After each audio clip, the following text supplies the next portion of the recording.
శుభదినం ఆనందించి నే స్తుతించెదను ఈ దినమే.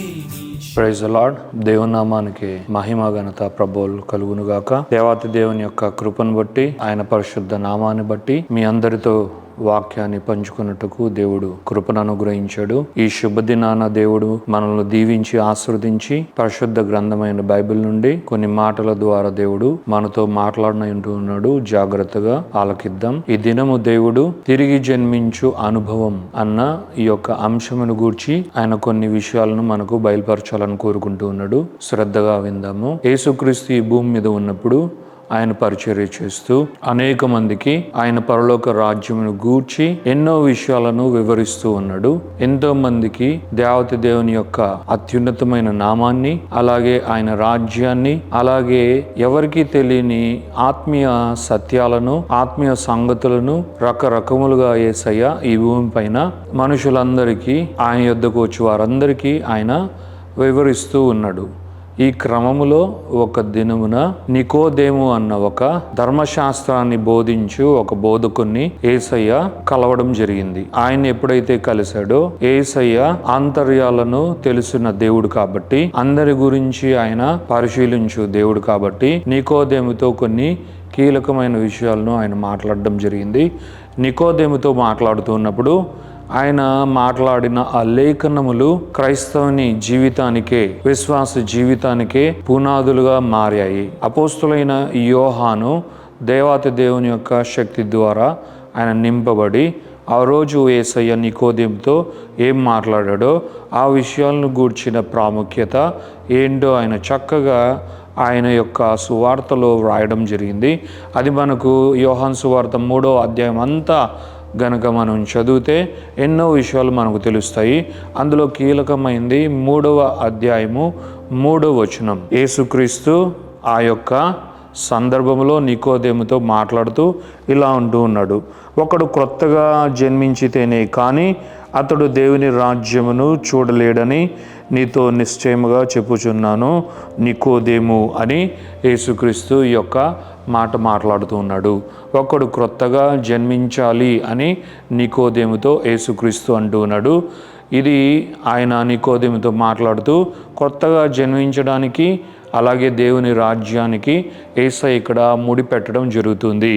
అంటే కొత్తగా జన్మించాలి, జన్మిస్తేనే ఒకడు దేవుని రాజ్యంలోనికి, ఒకడు దేవుని రాజ్యాన్ని చూడగలడు అన్న ఈ యొక్క విషయాన్ని నికోదేముతో మాట్లాడుతున్నాడు. సరే, యేసయ్య నికోదేముతో ఈ మాట మాట్లాడుతున్నప్పుడు నికోదేము దాన్ని అర్థం చేసుకొని లేదా వినిన వెంటనే అలాగే యేసయ్య ఖచ్చితంగా నీవన్నట్లు కొత్తగా జన్మించాలి అంటున్నావు కదా, అలాగే నేను కొత్తగా జన్మిస్తా, అలాగే నా తోటి వారందరికీ కూడా కొత్తగా జన్మించమని నేను చెప్తా. అలాగే నేను నా జీవిత కాలంలో ఎందరిని నేను మీటుతానో, ఎందరిని నేను కలుస్తానో వాళ్ళందరికీ కూడా మీరు కొత్తగా జన్మించాలి, కొత్తగా జన్మిస్తేనే దేవుని రాజ్యాన్ని మీరు చూడగలరు. ఇది దేవుని వాక్కు, ఇది యేసయ్యే సాక్షాత్తు నాతో చెప్పిన మాటలు అని నేను చెప్తా అని ఉండాలి. కానీ ఆశ్చర్యరీతిగా ప్రియులారా, నికోదేము అలా అనలేదు. నికోదేము అలాంటి మాటలు మాట్లాడలేదు. కానీ అలాంటి మాటలు మాట్లాడకపోగా ఆయన ఆశ్చర్యకరముగా మనకంటే ఎక్కువ ఆశ్చర్యాన్ని వ్యక్తపరిచాడు అని దేవుని వాక్యం మనకు సెలవిస్తుంది. మరి నికోదేము ఏమంటూ ఉన్నాడు? ఆశ్చర్యపోయి నిర్ఘాంతపోయి యేసుక్రీస్తుతో నికోదేము మాట్లాడుతూ ఉన్నాడు. నికోదేము అంటూ ఉన్నాడు, కొత్తగా జన్మించడం ఏంటి? ఏం మాట్లాడుతున్నావు యేసయ్య? నీవు గొప్ప బోధకుడు, నీవు గొప్ప నాయకుడు, ఇప్పటి వరకు యూదులందరినీ ఎవరూ నడిపించని రీతిగా విశేషంగా నీవు నడిపించావు. నీవు గొప్పవాడివి, నీవు ప్రత్యేకమైన వాడివి, నీవు ఆశ్చర్యాలు అద్భుత కార్యములు చేయవాడివి అని అందరితో పాటు నేను కూడా నమ్ముతున్నా. మా అందరిలో అంటే మా బోధకులందరిలో శాస్త్రులు, పరిసయ్యులు, సద్దుకయ్యులు వీరందరూ ఉంటే ఇంతమందిలో నేను ప్రత్యేకముగా మిమ్మల్ని నిన్ను ప్రేమిస్తున్నా యేసయ్య. కానీ నీవు ఇలా అనడం అన్నది అసలు నేను జీర్ణించుకోలేకపోతున్నా, నేను ఈ విధంగా అర్థం చేసుకోలేకపోతున్నా అని నికోదేము యొక్క రియాక్షన్ని కూడా మనం ఇక్కడ చూడగలం. ప్రియులారా, దీనికి కారణం ఏంటంటే యేసయ్య ఏం చెప్పాడో దాన్ని విని అలాగే దాన్ని వెంబడించడానికి నికోదేము ఆలోచించలేదు. కానీ నికోదేము నిర్ఘాంతపోవడం అన్నది ఇక్కడ చూస్తున్నాం. నికోదేము పర్స్పెక్టివ్లో గనక మనం ఇక్కడ చూడగలిగితే, అంటే నికోదేము కోణం నుండి గనక మనము ఇది చూడగలిగితే, నికోదేము ఒక బోధకుడైన, ధర్మశాస్త్రాన్ని బోధించే ఒక బోధకుడైన నికోదేము అసలు ఇలాంటి ఒక మాటను ఎప్పుడు కూడా చదివినట్లు కానీ దాన్ని ధ్యానించినట్లు కానీ క్రొత్తగా జన్మించడము అన్న ఒక మాటను ఆయన విని దానిని పాటించడము, దాన్ని అనుసరించడం అన్నది కానీ ఎప్పుడు చేయలేదు అన్నది నికోదేము యొక్క రియాక్షన్ ద్వారా మనం ఇక్కడ చూడగలం. క్రింది వచనాలు కనుక మనం చదివితే ఇంకొన్ని విషయాలు మనకు అర్థమవుతాయి.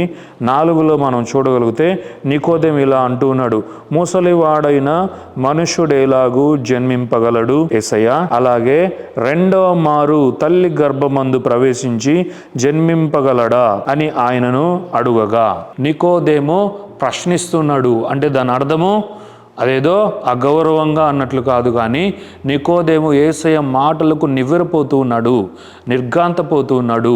నికోదేము ఆశ్చర్యపోయి అసలు ఏం మాట్లాడుతున్నా యేసయ్య, ఇది ఎలా జరుగుతుంది, ఇది ఎలా అవుతుంది, ముసలివాడు మరలా ఎలాగా జన్మిస్తాడు, అలాగే ఒకడు పుట్టిన తర్వాత మరలా తల్లి గర్భంలోనికి వెళ్ళి మళ్ళా ఎలా పుడతాడు అన్నదే నికోదేము 4వ వచనంలో ఆయన ఇస్తున్న రియాక్షన్. ఇది మనం ఆలోచించాలి.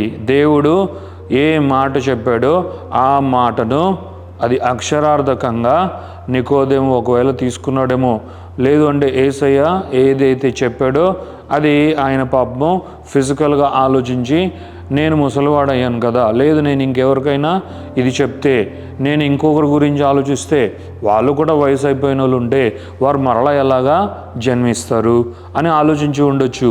అలాగే ఒకడు తల్లి గర్భం నుండి బయటకు వచ్చేసాక, పుట్టాక తల్లి గర్భంలోనికి ఎలా వెళ్తాడు, తల్లి గర్భంలోనికి వెళ్ళి మరలా పెద్దవాడైన తర్వాత గర్భంలోనికి వెళ్ళడము, పుట్టడము, ఇదంతా కన్ఫ్యూజింగ్గా ఉంది.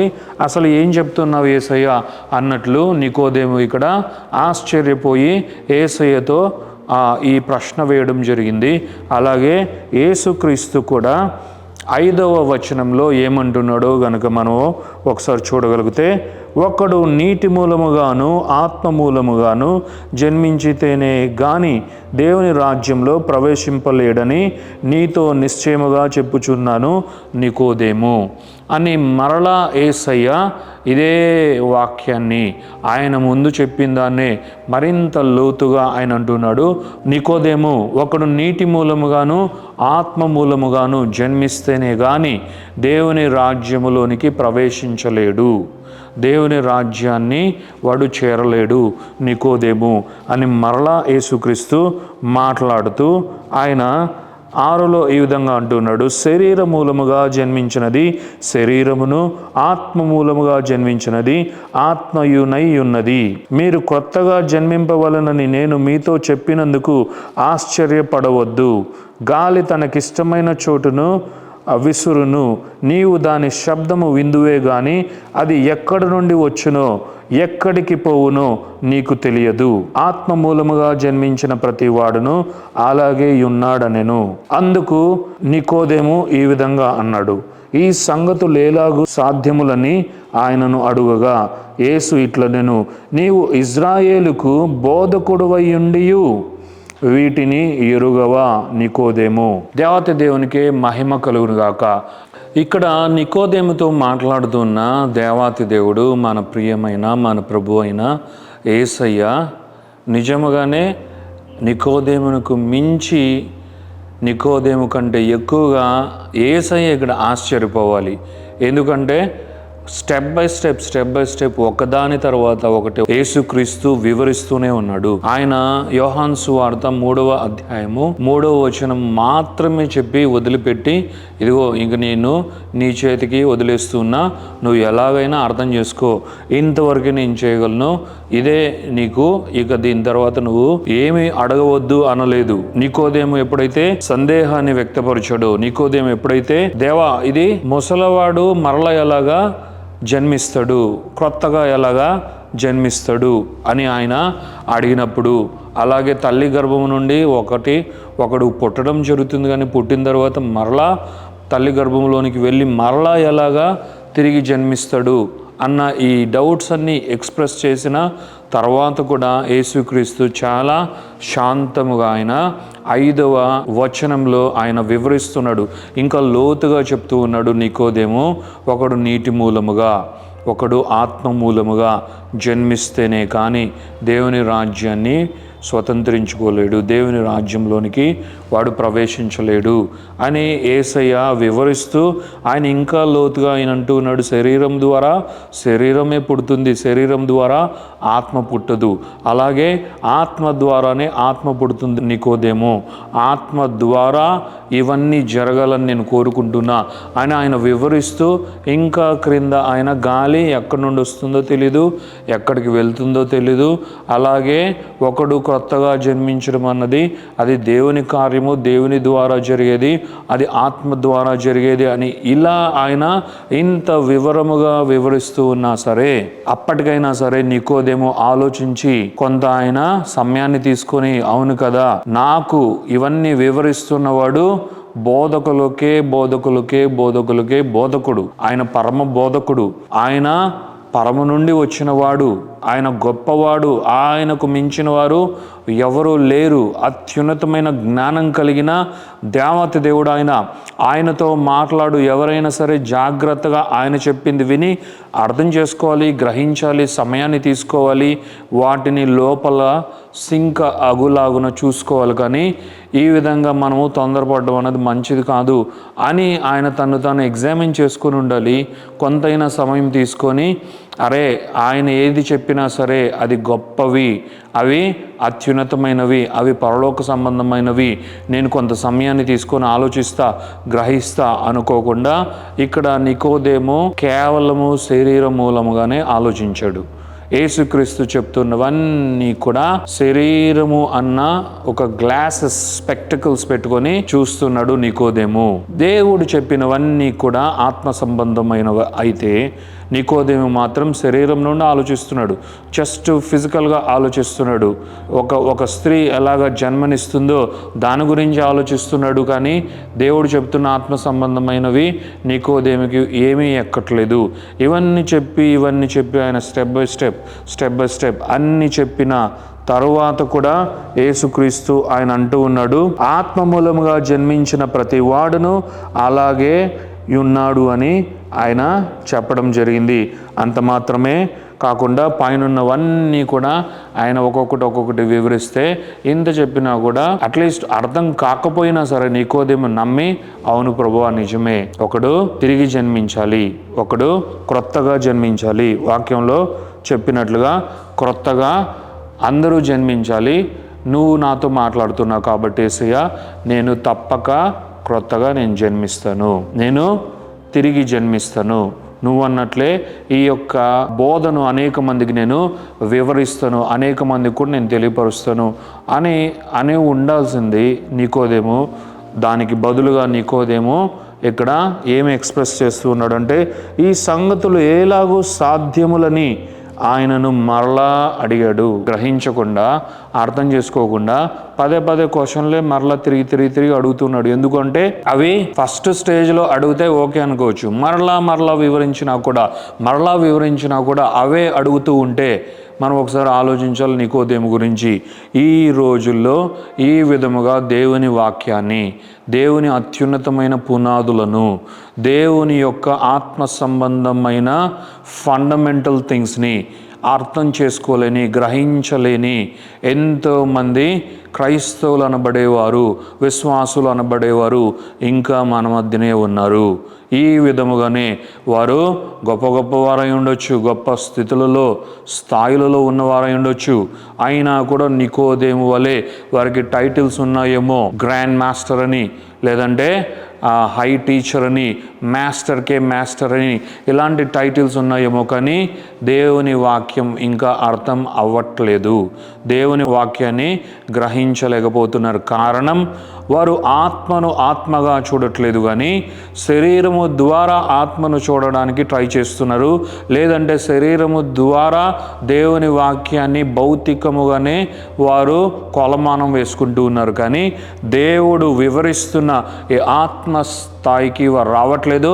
ఈ ఆత్మస్థాయిని అర్థం కూడా వారు చేసుకోవట్లేదు అన్నదే నికోదేము ఎపిసోడ్ ద్వారా యేసుక్రీస్తు నికోదేముతో సంభాషిస్తున్న ఈ యొక్క సంఘటన ద్వారా మనము ఈరోజు తెలుసుకోవాలి. ప్రియమైన దేవుని బిడ్డలారా, దేవుని నామానికే మహిమ ఘనత ప్రభావాలు కలుగును గాక.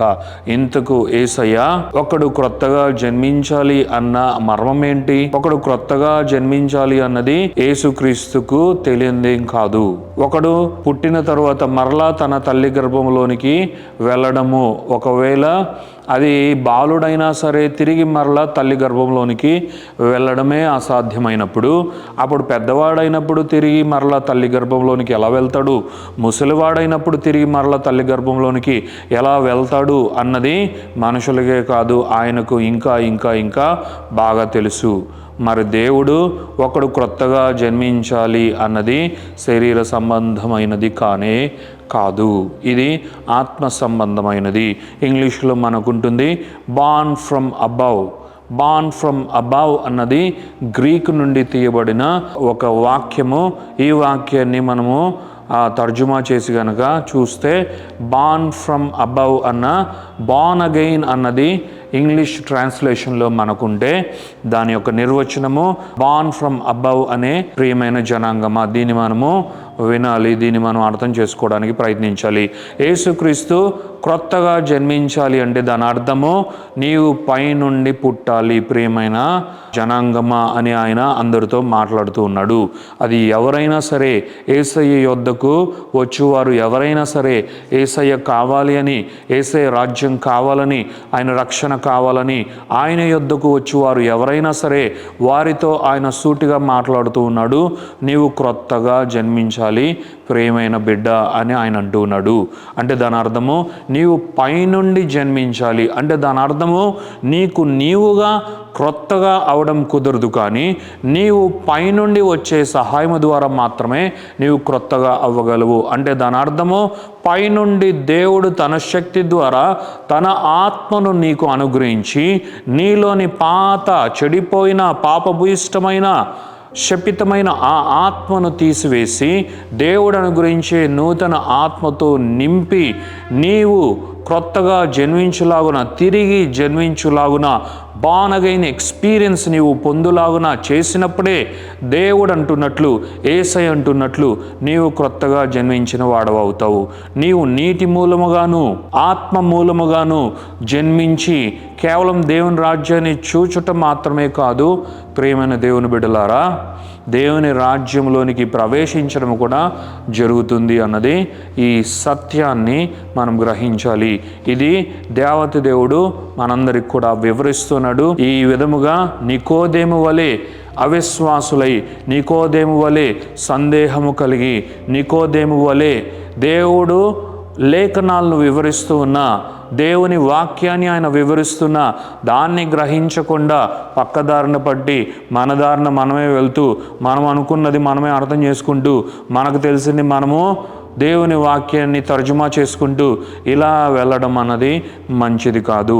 నికోదేము యొక్క గ్రహింపు చాలా ప్రకృతి సంబంధమైనదిగా ఉంది.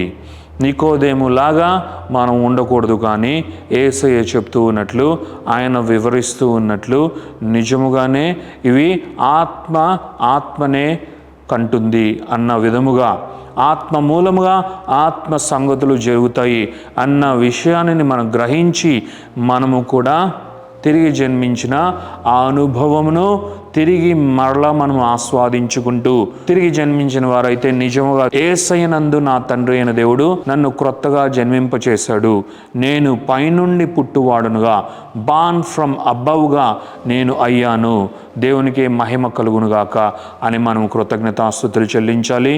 అలాగే ఇప్పటి వరకు ఎవరైనా ఇంకా క్రొత్తగా జన్మించకుండా ఉంటే, ఈ వాక్యాన్ని వింటున్న ఎవరైనా సరే క్రొత్తగా జన్మించాలి. నీటి మూలముగాను ఆత్మ మూలముగాను ఇది జరుగును. ఇది పైనుండి వచ్చు ఆత్మ ద్వారానే క్రొత్తగా జన్మించుట అన్న ఈ అనుభవము ఎవరైనా సరే పొందుకోగలరని ఈ సందర్భముగా దేవత దేవుడు తెలియపరుస్తున్నాడు. దేవుని నామానికే మహిమ ఘనత ప్రభావం కలుగురుగాక. హల్లెలూయా. ప్రార్థించుకుందాం. దేవా మీకు వందనాలు, యేసయ్య మీకు వందనాలు, పరిశుద్ధాత్మ దేవా మీకు మహిమ ఘనత ప్రభావాలు చెల్లిస్తున్నాం. ఈ వాక్యం వింటున్న మీ బిడ్డలు నాయన దీవింపబడదురుగాక, ఆశీర్వదింపబడదురుగాక. యోహాను సువార్త 3వ అధ్యాయము 3వ వచనం నుండి నాయన ఇదిగో తండ్రి మీరు సెలవిచ్చిన ఈ మాటలు, ఈ లేఖనములు అవి గొప్పవి, అవి నిగూఢమైనవి, అవి నాయన మర్మయుక్తమైనవి అయినను మీ బిడ్డలను మీరు ప్రేమించి మా కొరకు వీటిని విప్పారు. ఇందులో ఉన్న ఆత్మీయ సంగతులు నాయన మేము తెలుసుకునేలాగున మీరు చేస్తున్నారు. నికోదేము వలె మేము హెల్ప్లెస్గా లేము, కానీ నికోదేము వలె నాయన అన్బిలీఫ్లో ఇదిగో తండ్రి నాయన మేము నాయన అవిశ్వాసులుగాను అలాగే సందేహించు వాళ్ళుగాను మేము ఉండకూడదు. కానీ మీ వాక్యాన్ని మేము నమ్మాలి, మీరు చెప్పు ప్రతి మాట నమ్మాలి. అలాగున ఈరోజు మీరు మాకు బయలుపరిచిన సంగతులన్నీ ఆత్మ సంగతులైనవి అని మేము నమ్మి నాయన వాటి యందు విశ్వాసం ఉంచి తద్వారా కలుగు విశ్వాసము చేత మేము ముందుకు నడిచెదముగాక అని నాయన నిరీక్షణ కలిగి ఇదిగో తండ్రి మీ నామాన్ని మహిమపరుస్తూ నాయన వినుచున్న బిడ్డలందరినీ బ్లెస్ చేస్తూ ఈ యొక్క నాయన ఇదిగో తండ్రి నాయన మిస్టరీ, ఈ యొక్క నాయన ఇదిగో తండ్రి నాయన సత్యము అనేకులు గ్రహించెదరుగాక. నిజముగానే అనేకులు నాయన క్రొత్తగా జన్మించెదరుగాక, తిరిగి జన్మించెదరుగాక. పైనుండే యేసు నామమున ఆత్మ మూలముగా జన్మించెదరుగాక అని బ్లెస్ చేస్తూ ఈ యొక్క ప్రార్థన స్తుతి ఆరాధన మీకే చెల్లించి వేడుకొనుచున్నాము తండ్రి. Amen, amen, amen.